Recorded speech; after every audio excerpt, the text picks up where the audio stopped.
دنیا کی تاریخ میں ایک ایسا وقت بھی تھا جب انسانیت دم توڑ رہی تھی۔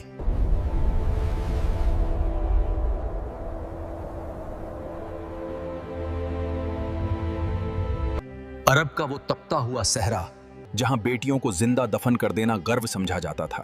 اس لڑکی نے پیدا ہوتے ہی میری غیرت کو مٹی میں ملا دیا ہے۔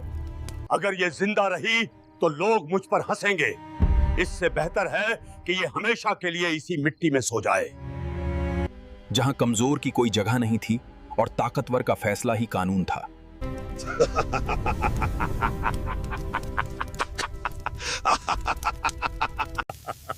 آج میرے قبیلے نے فلاں قبیلے کے اونٹ چھین لیے۔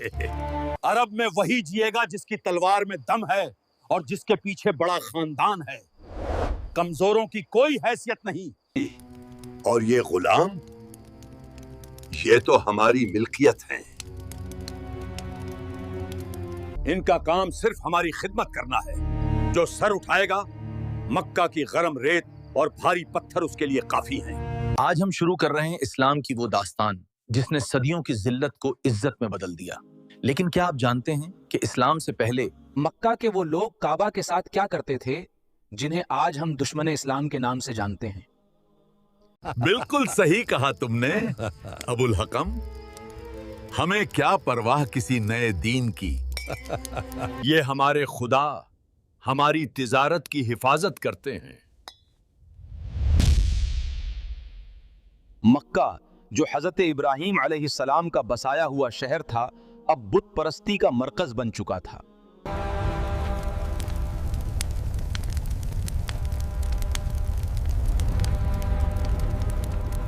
کعبہ ایک اللہ کی عبادت کے لیے بنایا گیا تھا۔ اس کے اندر اور باہر 360 بت رکھ دیے گئے تھے۔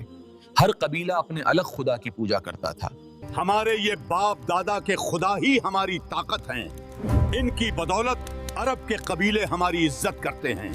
قریش کے سردار جو اپنے آپ کو کعبہ کا محافظ کہتے تھے، وہ شراب، جوا اور قبائلی دشمنی میں ڈوبے ہوئے تھے۔ جو ہمارے ان بتوں کی توہین کرے گا، اس کی گردن نشانے پر ہوگی۔ ان کا تکبر ان کی آواز سے جھلکتا تھا۔ اندھیرا اتنا گہرا ہو چکا تھا کہ اب کسی معجزے کی ضرورت تھی۔ لوگ ایک ایسے رہنما کا انتظار کر رہے تھے جو انہیں اس دلدل سے نکالے۔